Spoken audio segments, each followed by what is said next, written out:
I'm on a mission. Yes, on a mission to find how people keep well. What does it really mean to keep well? We all know why we have to keep well, don't we? How do you keep well? Today's fast-paced world means we often get caught up with the daily grind. We struggle to develop or maintain practices that help to maintain our well-being. It's very easy to feel overwhelmed by the constant demands and pressure. It's so easy to get distracted, isn't it, and end up doing exactly what we know we shouldn't be doing. Having easy to digest information to guide and remind you to keep well can make a world of difference. Consider me to be your dedicated well-being partner, cheering you to achieve big dreams and goals, which is only possible by keeping yourself well, living a happy, healthy, and meaningful life.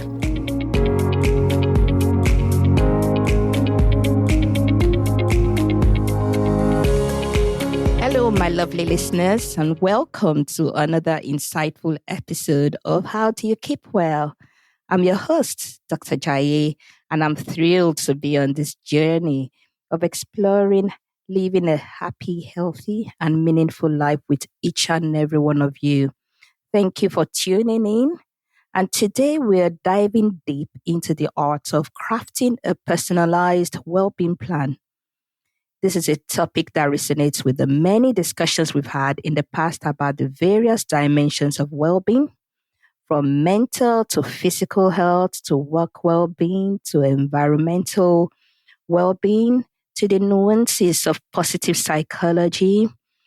Our conversations have paved the way for this crucial episode.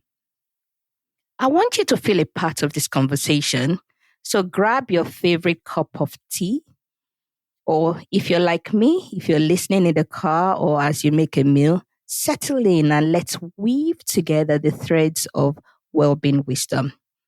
Your well-being matters, and I'm excited to explore the practical steps towards nurturing it with you, particularly as we go into the season of the new year 2024 and the season where we make New Year resolutions, or dare I say, recommitments to some of our plans.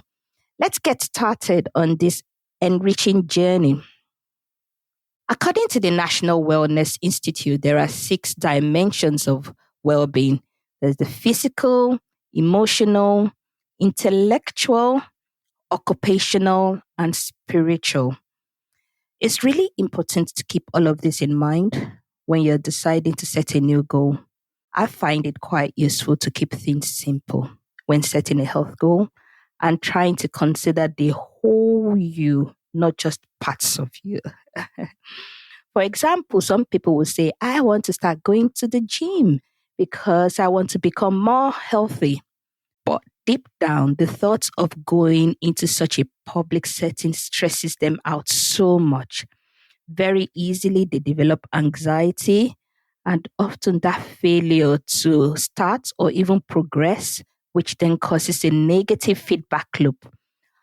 All the well-intentioned plan just fall out, affecting, unfortunately, the physical and the mental well-being. So really, setting a goal is actually quite a cognitive process. Even if the decision is made in the bathroom or watching a program or listening to this podcast, or if you're like me, driving up somewhere and an idea just drops. Setting a goal would often require creating thinking time in the brain to help you break down the specifics of the goal and how you're going to achieve it. There are a number of ways to do this, and there are a number of templates out there. And I actually use a number of these, but like I try to combine bits and bobs to make a plan for myself. And that's why I call it a personalized well-being plan. You might have heard of the SMART tool or the SMART goal setting tool, which you may have used at work. And S stands for specific, measurable, A, achievable, relevant, and T for time bound. Or you may have heard of the WHOOP technique. Have you ever heard of that before? Don't worry. Keep listening and I'll tell you a bit more about that further down. but you may find it helpful talking your plans through with someone. Anyway, I will be expatiating a little more about this with the 5-step approach to creating your own unique, personalized well-being plan for 2024. Now, let's start with this first idea, brainstorming. First of all, you need to decide on what your specific goal will be. I know this sounds easier said than done. Personally, I struggled with this. I found I had a lot of choices, and so many choices are available out there, and so many people telling you what to do. Eventually, I decided to take one which I was convinced I needed to improve on, and that was becoming more active. Now, I tell you what, that is very big. Becoming more active. How? Now, over the years, I had learned to kind of calm down and, you know what, refine it. Trying one thing, found that it didn't work for me, then refine it finally to what I found worked for me. So I have even when it comes to choosing a specific area, I had to brainstorm and try a couple of different ideas until I found what worked for me. So number one, it's really important to look at your current situation. Consider what you're currently doing well and what you need to improve. Then use the 6 dimensions of well-being. Consider each of the dimensions, which is the physical, emotional, intellectual, occupational, spiritual angle. And this would help you maybe cone down on some specific areas to work on. So visualize or identify what you really want to zoning on over the next year. Okay. Now I'll stop for a moment here. Let's look at some statistics. And I found some statistics from Forbes from 2023. And again, looking at what areas people like to focus on. And 20% of people found that improving their mental health was a top priority for 2023, while 16% said physical health was more important to them. Now, overall, about 62% still say their physical and mental health are of equal importance. So everybody will find that, or each individual will find that a specific area needs to be their top priority for that year. And you just need to decide what's going to work for you. You may at this stage be finding your attention is going towards one aspect of your well-being more than the others. Just go with the flow.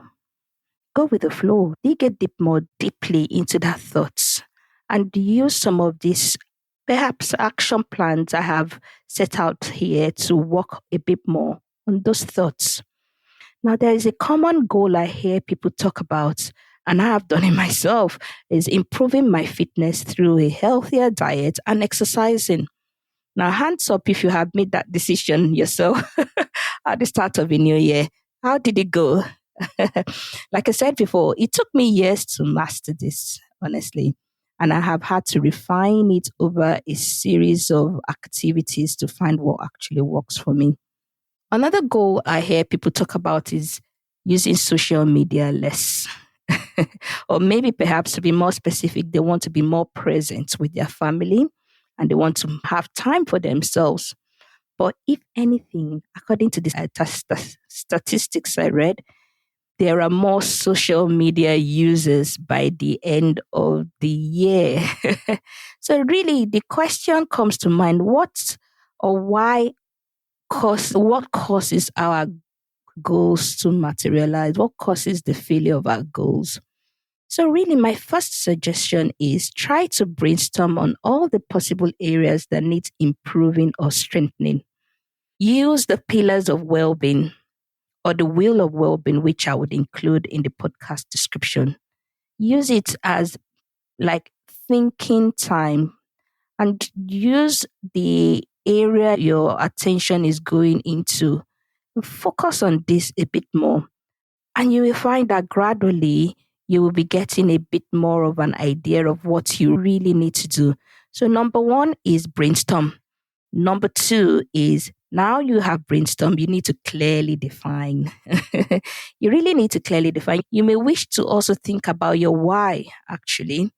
This would help you to narrow down very quickly on the specific place you want to start from. You may recollect me talking about some of the ways I keep well in my previous episodes. But one of my reasons for starting to work on myself was because I don't like using tablets. I will certainly use it if I need to, but the thoughts of using tablet forever absolutely scares me. Yeah, you might say, Dr. Jaye, how come? You're a doctor, but I'm only human after all. I absolutely believe in the need to use medications when appropriately prescribed, but I also believe that it is a two-way traffic. You have to do what you can, and you have to let medications do what they can. So, when I was told I had a condition called prediabetes, the thought of progressing into full blown diabetes in a few years and using medication scared me. But after I researched, I knew it was possible to delay this progression or actually prevent it. So I thought, no, you know what? I'm going to try my best to delay it, at least to delay the onset of diabetes. And I really felt the need to do something about it. So this was my why. And it helped me to focus to start with on my physical well being and how to reduce my risk. Now, physical well being involves a number of different things. And we've talked about this before, and we will go more into this in the new year. But after my research, I chose to become more active using movements. I initially started running and I actually used the Couch to 5K app, which was fantastic. I couldn't believe it when I ran for 5K. I enjoyed it thoroughly, but personally, I found it was a bit too much for me. So I refined that goal and changed it, moved things around, and I started walking. And that has been such a life changer for me. I have absolutely fallen in love with walking, and I walk 3 times a week. I do a brisk power walk. I keep finding new things I can do whilst walking to maximize the special time with myself. So my why was to reduce the risk of developing diabetes. Personally, my weight was not the focus, but it came in as an added benefit, as being active helped to maintain my weight. It also helped to improve my emotional well-being. It helped me cognitively and also spiritually due to the time I had to reflect, be mindful, pray, and even be connected to nature. So my suggestion here is after you have brainstormed and you've come up with some ideas, consider your why. This would help you clearly define what you wish to place emphasis on in the new year. The next thing is avoid taking on too many health goals at the same time. It's going to be overwhelming.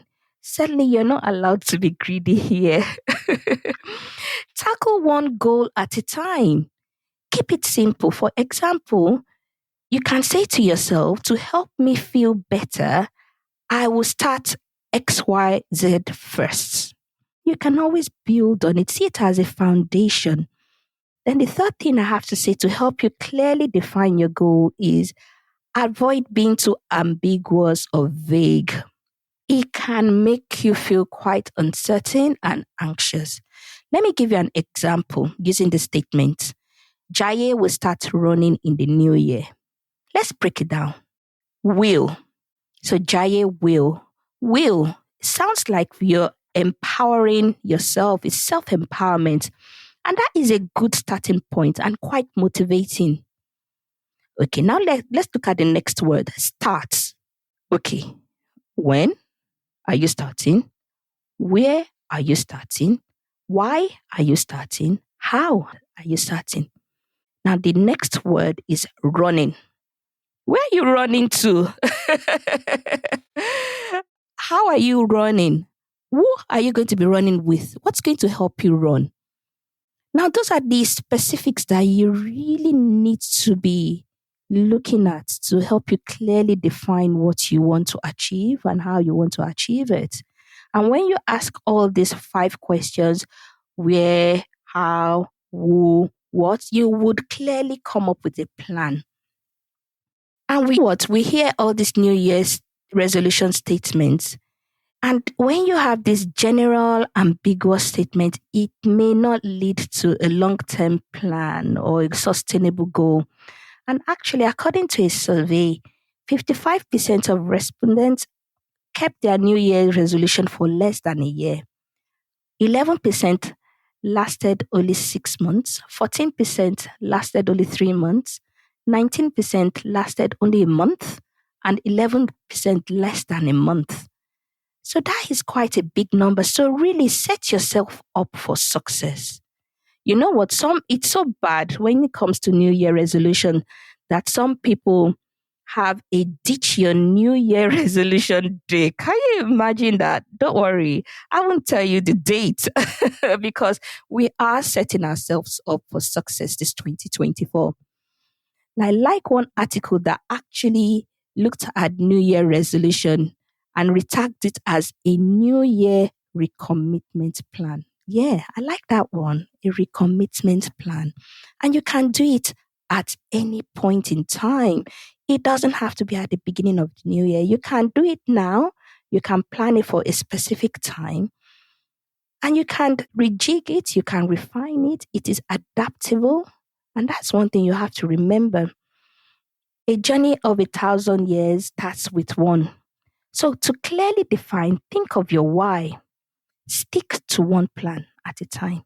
Try to be specific and have a growth mindset for this. Okay. The third step is to anticipate obstacles. Yes, obstacles. I guess you were not expecting this one. Have you ever heard of the WOOP technique? WOOP. WOP. Okay, let's break this down.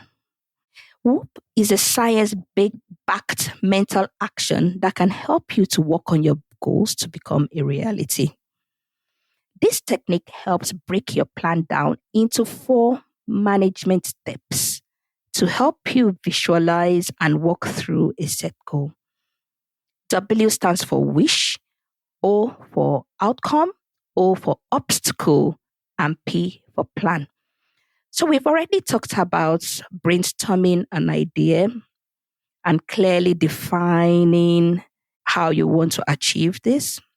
So which is kind of like the first 2 steps in this template. Oh, by the way, I first learned about this from a renowned psychologist called Gabrielle Lutingen during a course on the science of well-being. And this is free through the Yale University. You can access it online. But the psychologist has written a book called Rethinking Positive Thinking. So see the links in the podcast notes should you wish to explore this further. Personally, I have certainly found using that third O, obstacles, very helpful when making a mental decision to work on something. Obstacles, those are those little distractions, the noises that you hear. Now, these noises could be physical noise, psychological noise, or physiological noise. Oh, I love that. I love the P's of noise. Now, the physical noise is the environmental noise, whether or not is safe to do what you want to do, or whether it's how you strategically place things within your home, or the kind of people in your environment. Look at the weather, or maybe you're going on holiday, or you're going to be in a new location. How does that affect the goal you've set for yourself? Also look at the physiological noise. Are you tired? Are you hungry? Are you angry? Are you hungry? Yes, I'm often that way. But also look at all the physiological things that may be contributing to the obstacles that you might encounter. Also, look at the psychological aspect, the noise that we make in our head. And that can be quite limiting. Some people think about themselves being too shy, too fat, or people look at me, and these are just the perceptions we have of ourselves that can actually stop us from reaching our goal. So, clearly anticipating these obstacles, the setbacks, or the noises can help you better prepare for them. It improves your awareness, but it also helps in creating potential solutions to help you go around it. I, for example, have a plan. I have a plan for those days I can't go out walking due to whatsoever reason. First of all, I always make sure I track all my extra walks. All of my minutes matter, they add up. But I also plan to do it next day. So if I can't go walking on Thursday, I do it the next day, which is usually my reserve rest day. But I use it also as a catch up walking day. And this has really helped me this year to consistently hit my targets of 600 brisk minutes of walking every month. And I've actually gone above this most months compared to last year. What about you? What do you think may be your major obstacle as you start deciding on your health goals? If you're planning to cut down sugar, for example, what happens when you're at a party or when they bring in that box of chocolates for you at work? Or maybe when you go on holiday and there are so many temptations all around you, how do you plan to deal with this? The next step is simple: create an actionable step. I think this is the hardest one, to be honest with you, starting out. One of the hardest goals I set for myself intellectually, and for me, it's a hard goal. If you know me well, I was I really wanted to improve my speaking skills. And one way to achieve this was teaching what I already know and what I already love, which is well-being and lifestyle medicine, and also looking after women and getting women to live a healthier life. I enjoy doing this. I really take a lot of fulfillment from talking about these things, but I really wanted to improve my speaking skills and I want to do it consistently. So early in January, I had a moment when we were driving to church. And guess what? I decided I was going to start a podcast. I shrunk almost as soon as I said it out in the car with my dear daughters and my husband listening carefully. Of course, the easy thing for me was just kind of researching it, learning all about it. But when it came to starting, I found it really hard. Thankfully, I had some friends who supported me, and I again did a learning course to help me get started, and that was really good. During a recent training program at work, I was introduced into the concept of continuous improvement. And it's mainly used for businesses, but I feel you can apply this to your health goal. Let me start with the story behind this concept called Kaizen. According to Forbes, apparently during the Second World War, the US government did not have enough budget to build new armament factories. So they devised a plan for industries to make small, continuous improvements. The emphasis is on small and continuous. And they applied this plan to their existing plants. Now, this system grew into a business philosophy. The factory supervisors, the floor supervisors were challenged to look for small things to improve on. There was not enough time and there was not enough resources to make sudden big changes to their equipment.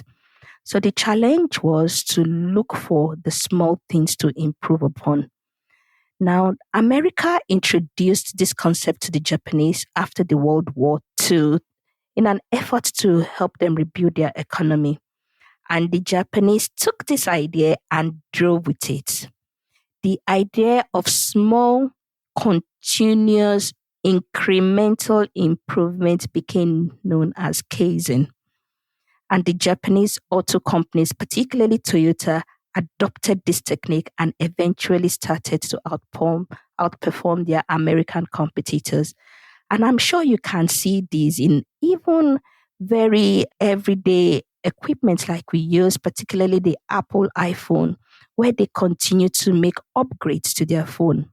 Now, Kaizen is the practice of improving yourself or a process of taking small, incremental daily actions. The focus is on small. This then forms a habit that sticks and ultimately makes you succeed. I like the way James Clear explains it in his book, The Atomic Habit. We place unnecessary stress on ourselves to lose weight or to succeed in business or to write a best-selling novel. Instead, you can keep things simple and reduce stress by focusing on the daily process and sticking to your schedule rather than worrying about the big life changing goals. When you focus on the practice instead of the performance, you can enjoy the present moment and improve at the same time. When you improve a little each day, eventually the big things occur. When you improve your muscle conditioning, the way you eat, the way you drink, a little every day, eventually you would notice a big improvement in your conditioning. It's not going to be tomorrow, it's not going to be the next day, but eventually these small improvements make a big gain. So please don't look for the big, quick improvements. You drop your weight by 2 stones in 2 weeks. Rather, seek the small improvements one day at a time. That's the only way it happens. And when it happens, it lasts longer. So, when you want to create an actionable step, you could make it as easy as setting it to be 1% better at an activity, 1% better at moving or talking or tuning in into your emotional well-being, 1% better at listening to inspirational stories to spur you on, or listening to a podcast, of course, how do you keep well? Or by doing XYZ once a week or twice a week, and then seeing how you go for the next 3 months, and then you can review it. Okay, let's look at this example of cutting down sugar or maybe alcohol intake. Start by saying, I would reduce my XYZ by drinking more water on XYZ day of the week for the next 4 weeks and seeing how I go. We had a cut down sugar challenge in my alumni group, and I absolutely loved it. It really helped me to reduce my intake of sugar, especially added sugar and hidden sugar. So far, we have looked at brainstorming, clearly defining, anticipating obstacles, and creating actionable steps. So far, which area is resonating more with you? And what steps are you going to make towards this? Finally, this is the final step. Keep it sustainable. You often hear of new habits taking so and so time to stick. And I remember one of the helpful ladies at the front of my child's nursery reassuring me it takes 2 weeks for them to settle into a new environment. But honestly, it felt forever with one of my kids. She cried every time I dropped her at nursery for several months, not until she started proper big school, as we call it here in the UK. So really, how long does it take for a new habit to stick? Now, I like the survey, which was done in the United Kingdom, looking at how people managed to sustain their new environmentally friendly habits. And they found that it took about 66 days, that is nearly 2 months and a little bit, for a new habit to form effectively. However, they make a note here to indicate that the time to form new habit varies for different people and different behaviors. So there might be some behaviors or habits that might be easier to form and stick, but there might be others that might be a bit more difficult. So you can take as much time as you want to form a new habit. But remember, it is a consistent, connected, and a committed approach to your well-being plan that will really reap those benefits that you're aiming for. So stick with it however long it takes. Remain committed, or perhaps recommit to your plan. Try to be adaptive. Seek a new way to achieve those goals. Adopt a growth mindset. Don't limit yourself. Find a way of monitoring. And this is really important. And I would end with this. Find a way of monitoring or tracking or becoming accountable for achieving the goals you intend to. For my walking, I tend to use an app which is free, and it's called the Active 10. And I would definitely recommend this for anyone. It tracks my minutes, and it actually helped me to get the right pace for my brisk walking because I had to keep rejigging it until I found the correct pace for my brisk walking. And I can assure you, this has been rewarding to see how it has helped. One, in motivating me to keep going, but also it helps me because I can gauge what my walking is, the pace and the intensity, and I can adjust it as needed. You may wish to explore that app, or you may wish to explore other apps specific for health, whether it's for your mental health, like a meditation app or a mindfulness app, or for your diets. And quite a few are paid for, but it might be a good place to start because obviously it's almost like getting like a personal trainer. So there are a number of apps available. My fitness app, the Zoe app, the Noom or the Weight Watchers app. All of these are usually paid for. My Fitness Pal, I beg your pardon. Now you could just decide to use the resources around you, the people around you, your spouse, or maybe a group you belong to. Use your alumni WhatsApp groups to set up challenges.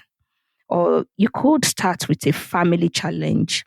Or if you are in church, you could use a small group challenge. Or even if it is even at work, you can use a work kind of based challenge just to get things going. See what works for you. Aim to start and grow, even if it involves taking baby steps. That's it for today. It has been all about creating your personalized well-being plan using 5 steps. First of all, brainstorming an idea, clearly defining your goal and using the lens of outcome or performance or progress you hope to achieve. The third thing was anticipating obstacles and how to work around this. And then creating your actionable steps, even if they are baby steps. And finally, sustain the plan. You might need some devices to help you or the resources around you. Thank you once again for taking time to listen to the very end. I hope you found this useful. And I look forward to hearing about which of the steps you have tried and what has worked really well for you. My biggest joy will be you achieving those big dreams you have, overcoming challenges, and living a happy, fulfilled life.